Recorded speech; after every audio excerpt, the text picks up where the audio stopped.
Bismillahirrahmanirrahim. Assalamualaikum warahmatullahi wabarakatuh. Hai teman-teman semuanya, kembali lagi bersama Bu Lydia. Apa kabar teman-teman semuanya? Semoga semuanya sehat dan senantiasa selalu dalam lindungan Allah Subhanahu wa Ta'ala. Amin, Allahumma amin. Oke, di video kali ini kita akan belajar bersama tentang perkembangbiakan hewan. Sebelum memulai belajar, yuk kita berdoa terlebih dahulu. Let's say prayer before study.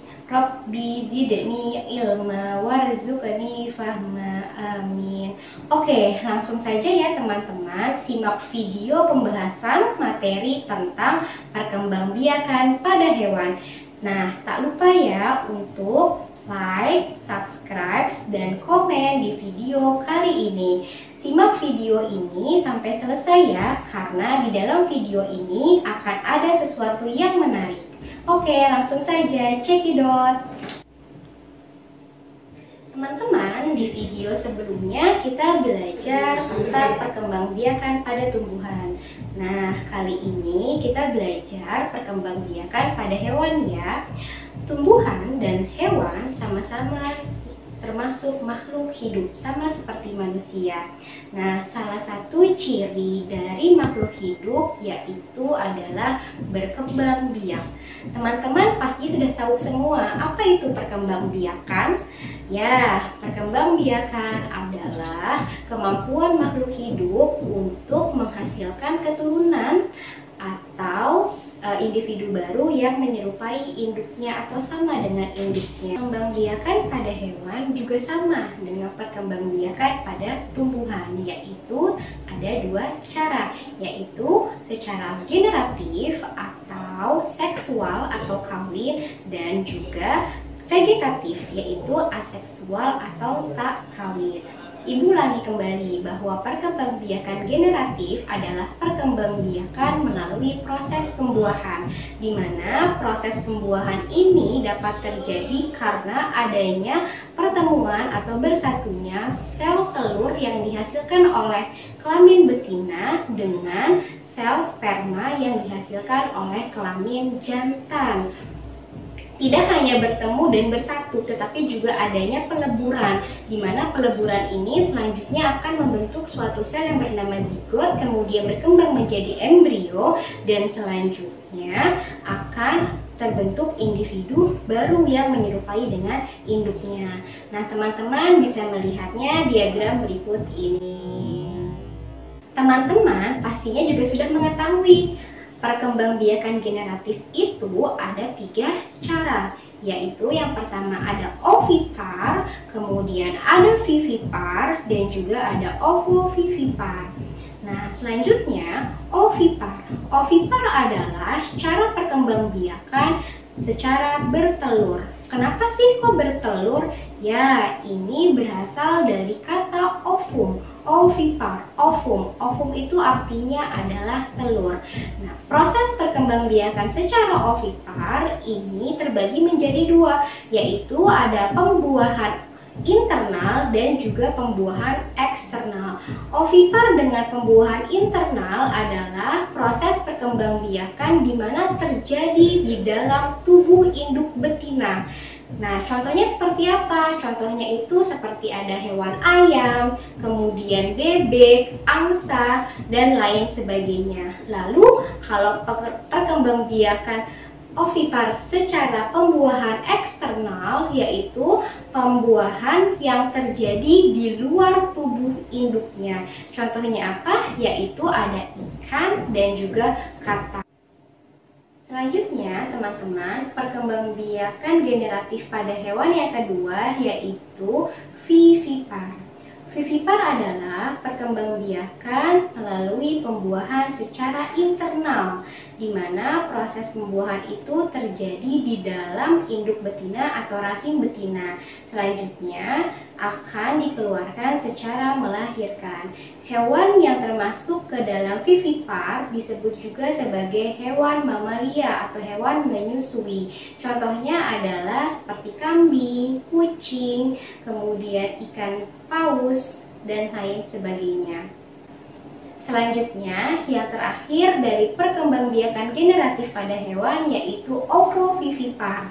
Nah, ini sangat unik sekali teman-teman. Bagaimana bisa bahwa hewan dapat berkembang biak secara bertelur dan juga beranak? Masya Allah, ini adalah kuasa dari Allah Subhanahu wa Ta'ala. Ovovivipar adalah perkembangbiakan secara bertelur dan juga beranak. Kok bisa ya seperti ini? Nah, di sini sangat unik sekali teman-teman pembahasannya. Jadi, pada perkembangbiakan generatif secara ovovivipar ini, ketika ovum atau sel telur betina dibuahi oleh sel sperma dari jantan, akan terbentuk menjadi tadi zigot, kemudian berkembang menjadi embrio. Nah, zigot dan embrio ini tetap berada pada dalam telur.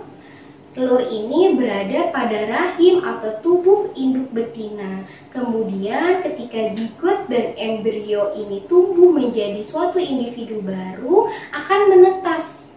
Telur ini akan menetas di dalam tubuh induk betinanya. Nah, ketika sudah menetas, lalu dikeluarkan seperti melahirkan atau dikeluarkan dengan cara melahirkan. Jadi telur itu tetap berada di dalam tubuh induk betinanya. Kemudian ketika sudah menetas, pecah telurnya di dalam perut induk betinanya, kemudian dikeluarkan dengan proses melahirkan. Nah, teman-teman, jadi di sini agak berbeda antara ovipar dan ovovivipar.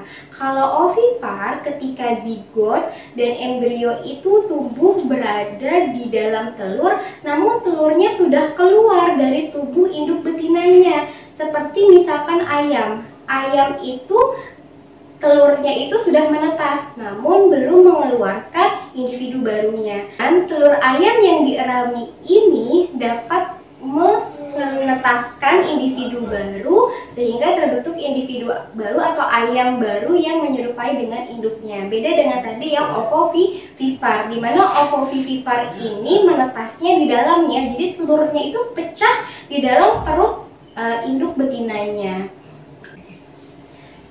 Baiklah teman-teman, dari penjelasan tersebut, semoga teman-teman semua bisa memahami tentang materi perkembangbiakan hewan secara generatif ya. Oke, selanjutnya teman-teman, Ibu akan menyimpulkan apa sih perbedaan dari ovipar, vivipar, dan ovovivipar. Jadi nanti kalau ditanya apa perbedaan dari ovipar, vivipar, dan ovovivipar, sebaiknya kakak tidak menjawab, oh kalau ovipar bertelur bu, kalau vivipar beranak, kalau ovovivipar bertelur dan beranak. Nah, jawaban seperti itu masih kurang tepat. Jadi kesimpulannya, perbedaan dari perkembangbiakan hewan secara generatif atau ovipar, vivipar, dan ovovivipar yaitu perkembangbiakan secara ovipar yaitu embrio atau janin berkembang atau tumbuh di luar tubuh induk betinanya. Embrio berkembang di dalam telur yang telah dikeluarkan dari rahim atau tubuh induk betinanya, sehingga telur menetas dan menghasilkan individu baru di luar tubuh induk betina. Selanjutnya kalau ovovivipar. Nah, kalau ovovivipar ini embrio berkembang dan tumbuh di dalam telur induknya. Namun telurnya ini belum dikeluarkan dari rahim atau tubuh induk betinanya, sehingga pada ovovivipar telur ini menetas atau pecah di dalam tubuh induk betinanya, dan zigot embrio berkembang atau tumbuh itu di dalam perut atau rahim betina. Selanjutnya nanti setelah sudah menetas individu barunya atau telurnya sudah pecah di dalam tubuh induk betinanya, langsung dikeluarkan dengan proses melahirkan, sehingga disebut dengan perkembangbiakan secara bertelur dan juga beranak. Kalau untuk vivipar, yaitu embrio dan janin tumbuh di dalam tubuh induk betinanya, di mana proses pengeluaran individu baru dikeluarkan secara melahirkan. Seperti itu ya teman-teman semuanya. Semoga teman-teman semua bisa memahami perkembangbiakan generatif pada hewan, yaitu ada 3, ovipar, ovovivipar, dan vivipar. Nah teman-teman, Sebelum mengakhiri terkait perkembangbiakan hewan secara generatif, Ibu juga ingin memberikan penjelasan terkait ciri-ciri tubuh pada hewan yang berkembang biak secara ovipar, ovovivipar, dan vivipar. Karena setiap hewan itu memiliki ciri atau karakteristik tubuh yang berbeda. Nah, di sini juga termasuk ke beberapa golongan apakah dia berkembang biakannya secara ovipar, ovovivipar, atau vivipar. Nah, selanjutnya simak baik-baik ya penjelasan tentang ciri-ciri tubuh dari golongan hewan yang berkembang biak secara generatif. Golongan hewan yang berkembang biak secara ovipar, yaitu ciri yang pertama adalah tidak mempunyai daun telinga dan tidak mempunyai kelenjar susu, dan biasanya tubuhnya ditumbuhi oleh bulu. Contohnya seperti apa? Ayam, bebek, burung. Lalu tidak semuanya ditumbuhi bulu ya, seperti tadi ada katak, ikan, dia berkulit. Selanjutnya teman-teman, golongan hewan yang termasuk ke perkembangbiakan secara vivipar itu memiliki ciri tubuh seperti memiliki kelenjar susu, kemudian juga memiliki daun telinga, dan biasanya tubuhnya itu ditumbuhi oleh rambut. Contohnya seperti sapi, harimau, gajah, kambing, tikus, kanguru, dan lain sebagainya.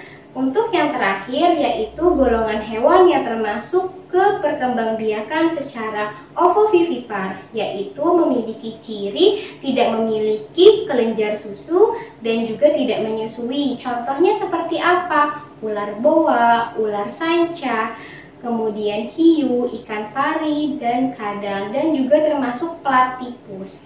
Semoga teman-teman bisa mengerti dan paham ya dari penjelasan ciri-ciri tubuh pada perkembangbiakan hewan secara generatif. Selanjutnya, teman-teman, kita akan belajar bersama tentang perkembangbiakan vegetatif pada hewan. Ibu yakin teman-teman sudah mengetahui apa itu perkembangbiakan vegetatif. Namun, Ibu ulangi kembali ya untuk mengingatkan kalian bahwa perkembangbiakan vegetatif adalah perkembangbiakan tanpa melalui pembuahan, yaitu terjadi secara aseksual.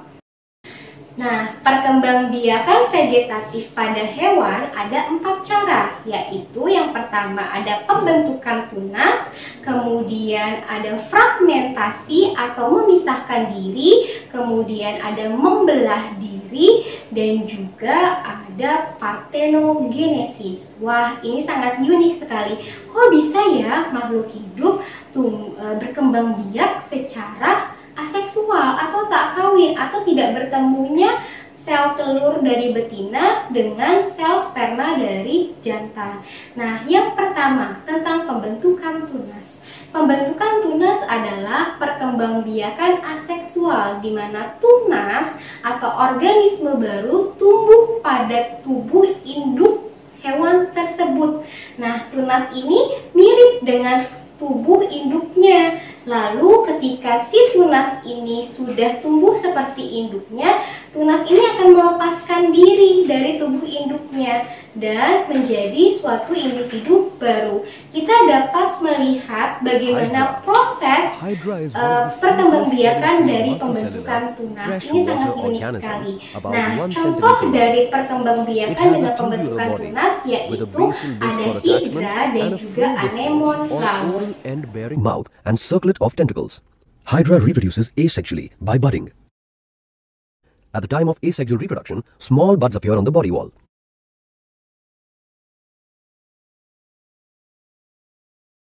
As the bud elongates, a mouth opens at its free anterior end, followed by the development of tentacles at the base of the oral region.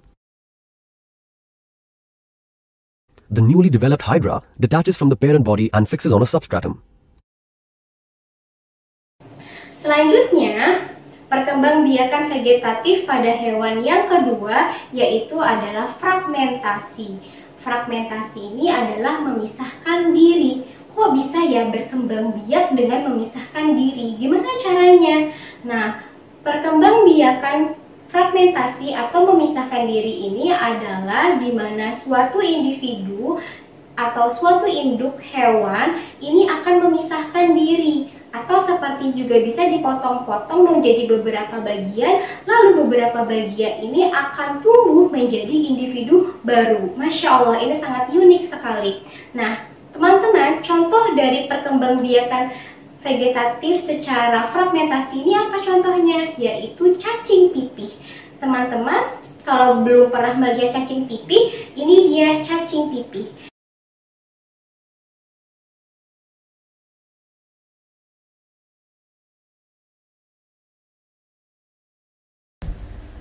Cacing pipih ini ternyata dapat memisahkan diri atau dipotong sebanyak 279 kali.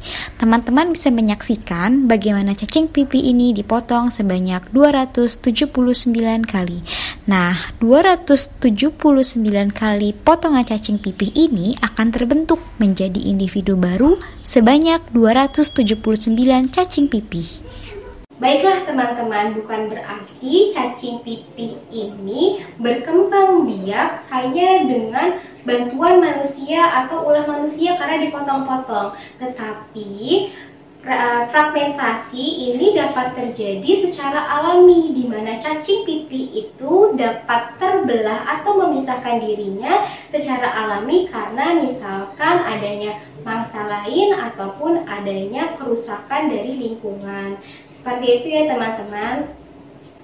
Selanjutnya teman-teman, yaitu perkembangbiakan vegetatif yang ketiga adalah dengan cara membelah diri. Membelah diri ini adalah proses perkembangbiakan di mana suatu induk atau individu ini membelah diri menjadi dua bagian, di mana dua bagian ini tumbuh menjadi dua individu baru di mana memiliki organ yang lengkap seperti inti sel dan juga cairan sel.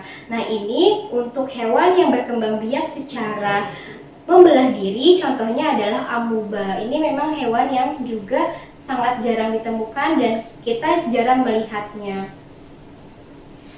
Baik teman-teman, nah ini nanti akan berbeda ya antara memisahkan diri atau fragmentasi dengan membelah diri.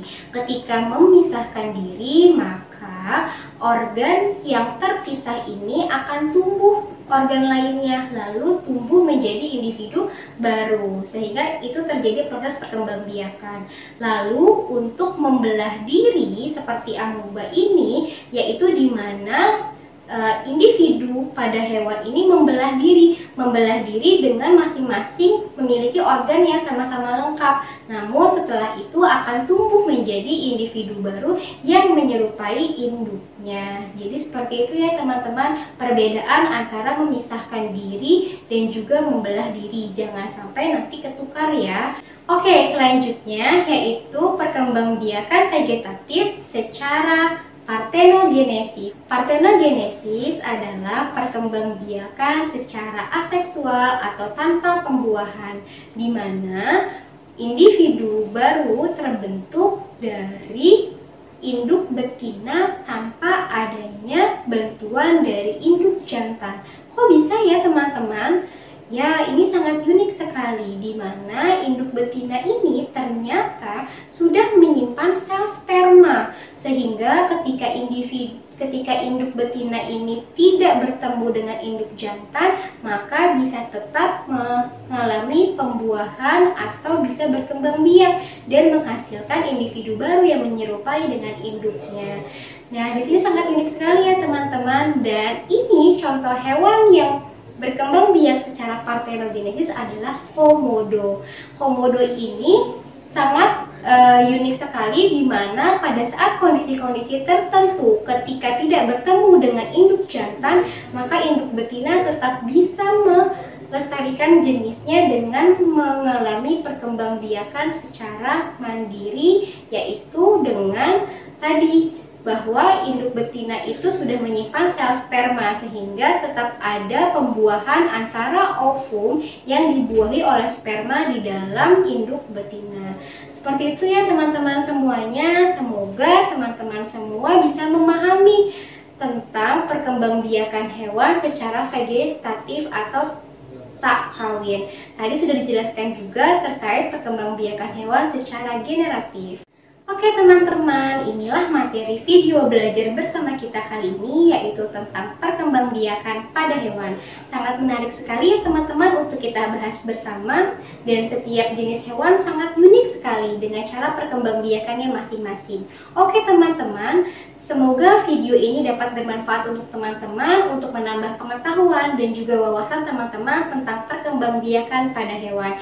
Semangat selalu ya teman-teman untuk menuntut ilmu seperti kutipan berikut ini. Menjada wajada, barang siapa yang bersungguh-sungguh maka dia akan mendapatkan kesuksesan. Baik teman-teman semua, sekian belajar bersama kita di video kali ini. Kurang dan lebihnya mohon maaf. Sampai berjumpa di video selanjutnya bersama Bu Lydia.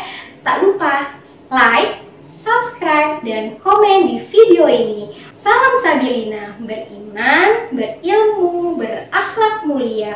Wassalamualaikum warahmatullahi wabarakatuh. Oh iya teman-teman, untuk mengakhiri video kali ini ada sesuatu yang sangat menarik, yaitu akan ada kuis, di mana kuis ini yang pemenangnya akan mendapatkan reward dari guru kelasnya masing-masing. Apa itu kuisnya? Saksikan berikut ini.